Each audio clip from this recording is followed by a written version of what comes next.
arababwira ati mwebwe, noneho nta nubwo yavugiye mu migani, yaravuga ati mwebwe abafarisayo mwandyarya muzabona ishyano. Mbega ijambo rikomeye, muzabona ishyano, kuko imbere inyuma muba mugaragara ko ibintu ari sawa, umuntu akakureba akabona uri umuntu, mba muzi no kubyambarira. Reka umusaraba, hari abasigaye ashyiraho imisaraba. Yesu ashimwe. Mugubwe neza nshuti zanjye, mumeze neza, amahoro y'Imana abane namwe. Ndagarutse ngo tuganire, mureke dusenga Imana. Nyakubahwa Imana, turagushimiye, urahambaye, uri se w'umwami wacu Yesu Kristo, uri ubutatu bwera, turakubaha, icyubahiro ni icyawe. Uri Imana Data, uri Imana Umwana, uri Imana Umwuka Wera. Turakuraritse kugira ngo ukorere muri twe. Erega ijambo riratubwira ngo ubwo dukorana nayo, turakwinginga kugira ngo ukorane natwe. Ntabwo tubasha kugira icyo twakora tutagufite. Umwuka Wera navugishe iri teraniro ryose rizakurikirana kino kiganiro, umuntu wese uzagikurikirana azafashwe n'ijambo ryawe. Duhagaritse ikintu cyose cyarogoye ijambo ryawe, kandi imitima yacu yose igubwe neza kubw'ijambo. Tubisabye Imana dushima twizeye mu izina rya Yesu, amen. Nongeye kubasuhuza nanone. Haleluya, haleluya. Mumeze neza? Imana ishimwe. Ndanezerewe kugaruka hano kuri kamera ngo tuganire. Buriya kubibwira aba ari ibintu byiza cyane, kugira ngo n'umuntu ukanzeho bwa mbere amenye umuntu bari kuvugana.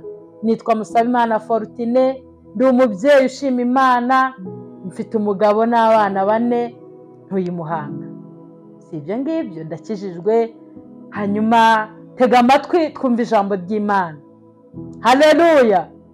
Nzanye intego ivuga ngo itegure kwakira imigisha Imana yakwiteguriye. Itegure wakira imigisha Imana yagize gute? Yakwiteguriye. Amen. Umuntu umwe niwe wavuze avuga ngo kuba uriho ntago ari impanuka. Kuba uriho ntago ari impanuka, ahubwo Imana yagushyizeho. Itegura n'imigisha. Umuririmbyi yararimbye ngo imigisha yo mu gakiza k'Imana kubw'ubuntu twarayihawe. Twayihawe mu gihe twihanye ibyaha imbere y'Umukiza Yesu. Haleluya. Kwitegura ni ukwihana. Hanyuma wamara kwihana ukitegura ko imigisha yose yo mu gakiza k'Imana Imana iyikumanuriye. Haleluya. Ukimara kwihana ubonye urufunguzo rukinguraho imigisha. Imana ishimwe. Urumva iryo jambo ritanejeje? Urumva witeguye kwakira umugisha w'Imana? Urumva witeguye? Hari iki ijambo ry'Imana rigiye kudusaba kandi? Mureke dusome ijambo ry'Imana riri muri Luka igice cya 11. Ni ikiganiro Yesu yagiranye n'abantu bitwa abafarisayo n'abigisha amategeko.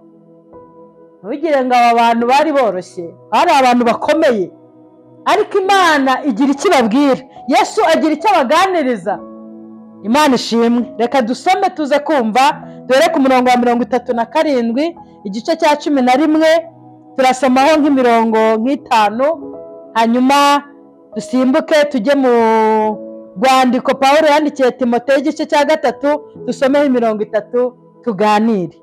Erega ijambo ry'Imana murarizi, tuba twibukiranya. Imana ishimwe. Haleluya. Akivuga ibyo, umufarisayo aramurarika ngo aziwe basangire. Arinjira aricara arafungura.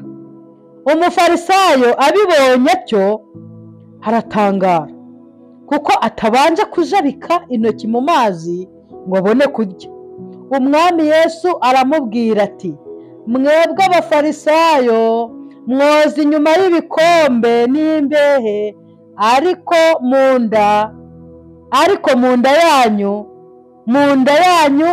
huzuyemo ubwambuzi n'ububi. Mwabapfumwe, iyaremye inyuma siyo yaremye no mu nda, ahubwo ibiri imbere aba ari byo mutangana ubuntu, nibwo byose bizabatunganira.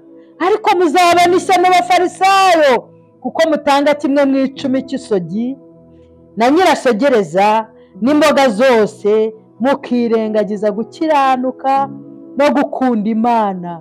Ibyo mwari mukwiriye kubikora, nabyo na bya bindi ntimubireke. Imana ishimwe. Dusome mu rwandiko Pawulo yandikiye Timoteyo, ni igice cya 3, dusome duhereye ku murongo wa 3 twumve. Yari arimo avuga inshingano z'umwepiskopi cyangwa se n'umudiyakoni. Murongo wa 3 ngo uwo nguwo azaba utari umunywa wa vino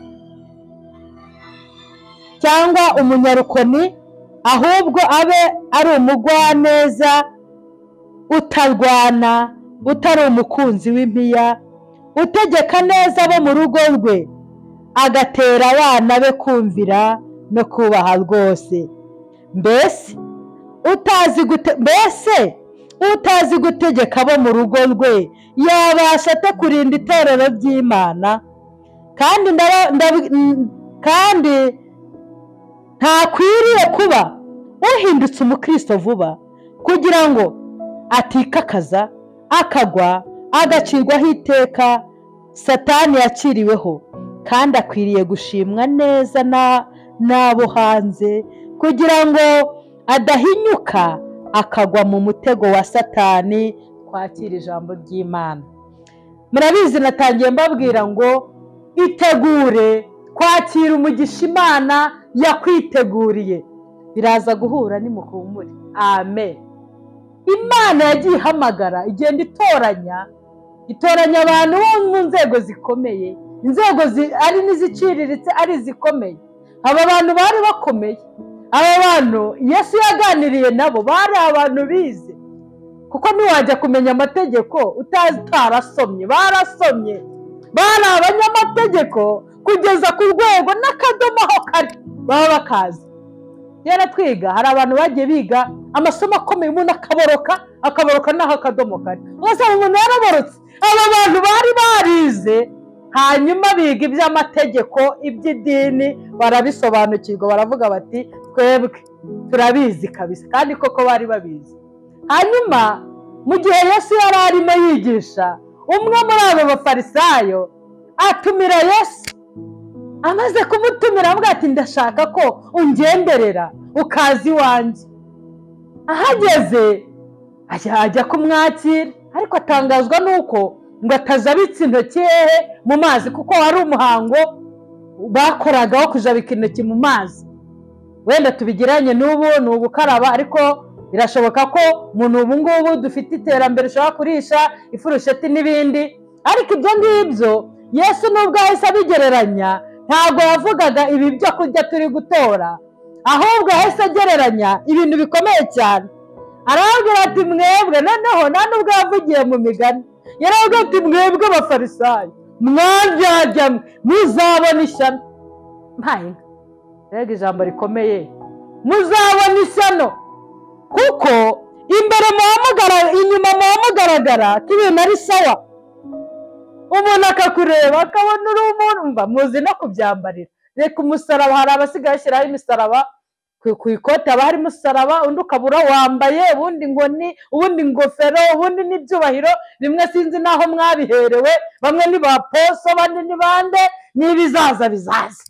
Bari barasomye, ariko Yesu arabitegereza, abona ibyo bari gukora ni bya bindi ushobora gukorera inyuma ya zeru, ugakora rwose, ukagaragaza ko watowe, ukagaragaza ko uri umuhanga uzi no kubyigisha.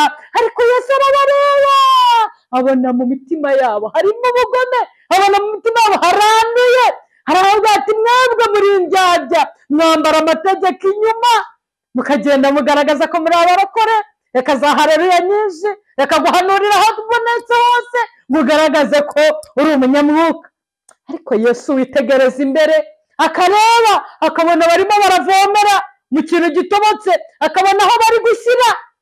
Umutima wabo uranduye. Imigisha bari biteguye ituruka kuri Kristo nta hantu yari kujya, kuko yarabarebye abantu nubwo bashyashyanye bagiye kumwakira. Ariko yareba n'inyigisho bigisha, yareba uburyo bagaragara inyuma, kari abantu beza, kari ibitangarizwa, ariko yakitegereza akabona mu mutima haranduye. Imana itugirire neza, Imana idusure. Mwabapfumwe, murongo wa 40, mwabapfumwe, yaremye inyuma si yaremye no mu nda, ahubwo ibiri imbere aba ari byo mutangana ubuntu, nibwo byose bizabatunganira. Haleluya. Imana irashaka ko inyuma, ibigaragara inyuma aba ari nabyo biri imbere. Niba inyuma ugaragaza ko uri umurokore, uri umukozi w'Imana, uri umutambyi, uri umushumba, uri umukristo, imbere ni haba ariko hameze, kugira ngo imigisha y'Imana ibashe kukuzaho, kugira ngo ubwami bw'Imana uzabutahe, nanjye nzabutahe, nuko tubanza tugatunganya imbere. Imana itugirire neza. Nazanye urugero, Imana idusure, nazanye urugero rw'iki gikombe. Iki gikombe murakibona mwese, iyi tasi mwese murayireba, ni tasi nziza, nziza cyane. Uyirebye iyinywa amata, amata aba aryoshye, amata aba ameze neza, yishyizemo amata, ibintu byose uba wumva unezerewe. Ariko reka mbereke imbere, nibasirireho kamera murebe imbere. Imbere hasa hate? Imbere ni umukara, imbere harimo umukara, harimo umwanda, imbere haranduye. Imana itugirire neza, Imana idusure. Uramubona hanura, ariko imbere yuzuye ububi, yuzuye inzangano, yuzuye ubusambanyi, yuzuye uburozi. Ni umurozi, haragambanira abantu n'igihugu. Imana itugirire neza. Imbere harasa hate? Imana idusure. Nababwiye ngo nimutegure, mutegure ibyanyu, Imana idusure. Nazanye urugero, iki gikombe ko tugiye kunywa amazi. Iki gikombe turasukamo amazi. Aya mazi wayanywa. Nshuti zanjye, muri kugabura iki? Imbere harimo iki? Harimo umwana, huzuye uburozi, huzuye ubusambanyi, huzuye amatiku, huzuye amagambo, huzuye amashyari. Mwene wanyu arakira, ukarakara ukamwifuriza ibibi. Barokore, abakozi b'Imana, abakozi b'Imana mugambanirana, urimo muragambanirana, ugafungisha mugenzi wawe, ukamukorera ubugome. Imana itubabarire. Iyi tasi ni nziza, ariko imbere irimo uburozi, imbere irimo ubugome. Munakureba inyuma akabona yakunyereraho akagwa. Pawulo yandikira Timoteyo. Timoteyo niwe wabaye umwepiskopi wa mbere, niwe wabaye umwepiskopi wa mbere, ariko aramubwira ngo kugira ngo umuntu abe umushumba, abe umwepiskopi, amubwira inshingano uko agomba kuba yitwara. Nuko aba afite umugore umwe. Ufite bangahe? Ufite bangahe? Umaze gushaka bangahe? Abo bantu batazi, Imana irabizi. Ese murambwira uyu mugisha wageranya n'aya mazi Imana ishaka kuguha, ikwiteguriye ubwami, ikwiteguriye ibyiza, irabishyira he? Yagusezeranije ibyiza nuyumvira, irabishyira he? Yagusezeranije amahoro nuyumvira, irabishyira he? Haranduye. Nshuti zanjye, nshuti zanjye, nshuti zanjye, nimwumvire ijwi ry'Imana, mwumvire ijwi ry'Imana. Iyi ni imperuka ya nyuma, turimo turababurira. Imana irashaka kuguha umugisha yakwiteguriye. Imana ikurema yakugambiriyeho ibyiza, Imana ikurema yakugambiriyeho ibyiza. None urayihemukiye, uri indaya, ujya gutega, ugatega abagabo, abandi basore mukajya gutega. Imana itubabarire, Imana itubabarire, Imana itugirire neza, Imana idusure. Ndabihanangirije, ndabahamagaye, nimwoze imbere, nimwoze imbere. Yesu arabwira ati mujya mutanga icya-10, mugatanga isogi, mugatanga nyirasogereza, mugatanga iki. Ariko uzi kugira ngo Yesu amenye n'isogi, amenye na za nyirasogereza, ni ukuvuga ngo ubwo abagaragaza ngo yaba ari igikomeye, yaba ari icyoroheje, cyose bashobora kugitura. Ariko arababwira ngo ibyo mwari mukwiriye kubikora, ariko na bya bindi ntimubireke. Haleluya. Bya bindi yavugaga ni ibihe? Bya bindi yavugaga ni ugukizwa, bya bindi yavugaga ni uko mutanga ibibarimo. Mureke twezwe dukuremo imyanda. Munyemerere iri jambo turyumve cyane. Reka mbaho urugero rwiza. Murabizi mufite ibintu mukunda kurya. Wowe unteze amatwi ushobora kuba ukunda amata, undi ashobora kuba akunda inyama. undi ashobora kuba akunda fanta, undi ashobora kuba akunda igikoma, undi ashobora kuba akunda agafiriti. Buri wese yarondera ibyo akunda. Ibyo byose mvuze n'ibyo ntavuze biraryoha, ariko hari ibitavangika. Nshuti zanjye, hari ibitavangika. Wafata inyama ukansukiramo amata, hanyuma nibamenemo fanta, hanyuma bakugaburira. Ibyo biryo wabirya, ariko kuki uvanga ibitavangika?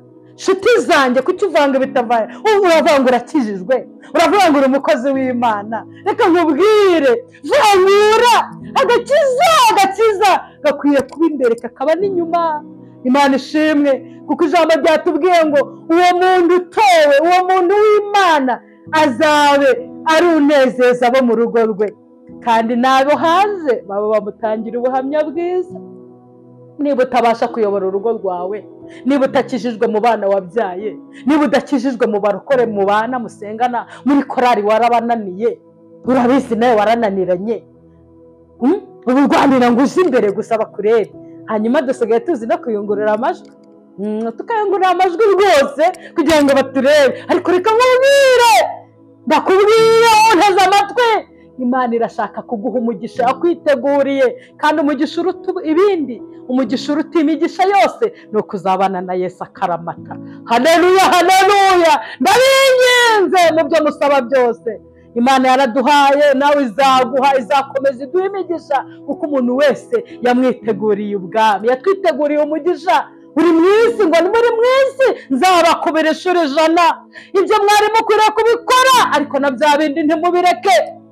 Bya bindi ni ibihe? Ni ubwami. Yesu araje, Yesu araje, Yesu araje, Yesu araje. Vangura, vana umwanda mo imbere. Yesu arashaka kukubona neza, kandi akwiteguriye ibyiza. Ibyo mwavuganye dore arabizanye. Aravuga ngo dore mpagaze ku rugi ndakomanga, umuntu niyumva ijwi ryanjye agakingura, nzinjiriwe dusangire. Haleluya, haleluya. Herera haleluya. Nikingura urugi, kingura urugi, kingura urugi rw'umutima wawe, kingura urugi, kuramo umwanda.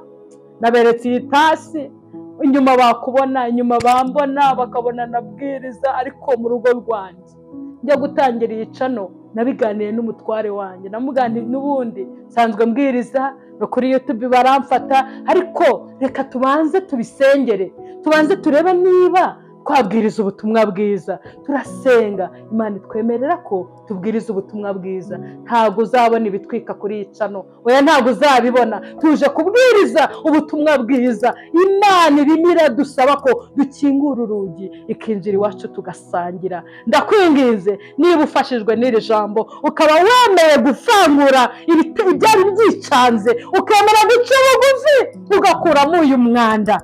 Imyanda ufite urayizi, ariko Yesu aravuga ngo naho ibyaha byanyu byaba bitukura tukutuku, ndabihindura umweru bise na sheregi. Naho byaba bitukura nk'umuhemba, ndabihindura.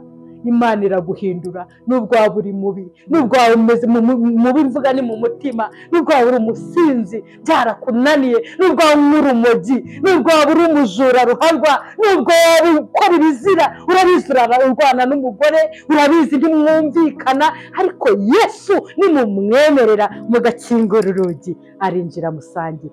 Twakira ijambo ry'Imana. Abemeye guca bugufi mureke dusenga n'Imana, kandi abemeye bakaba baremeye, bakaba baramwakiriye, bakaba bumva bejejwe, mumfashe namwe dusengera abandi. Muze mumfashe iri sengesho, dusengera abemeye guca bugufi, hanyuma bamaze kwezwa akira umugisha w'Imana. Imana ikwiteguriye umugisha, Imana ikwiteguriye ibyiza. Yadushezeranije kuturinda ngo nugera mu muriro, ntago umuriro uzagutwika, ariko umuriro uzaba wawugezeho. Hanze hari imiriro myinshi, hanze hari amazi ashobora gutembana benshi. Imana idufashe. Murumva ubuhanuzi butandukanye, ubukomeye, ubworoheje, ariko ibyo byose niwemera ratu ugakingura urugi, Yesu arinjire musangire, araguhaza amahoro, araguhaza umunezero. Imana ishimwe. Nyagasani Imana yacu turagushimiye, turaguhimbaje kuri papa. Nanone twumvishe ijambo ryawe nirigere mu mitima, abaciye bugufu bababarire, ubababarire Mana. Ibintu byarivanze Mwami Imana, twagiye twambara amategeko, twagiye tugaragaza ko twabatijwe, twagiye tugaragaza ko abandi bakomejwe, ariko ibyo byose ntabwo byatumye duhinduka. Imyumba tujya kuyinika, ariko ugasanga harimo itarimye, bakayita nyiragahini.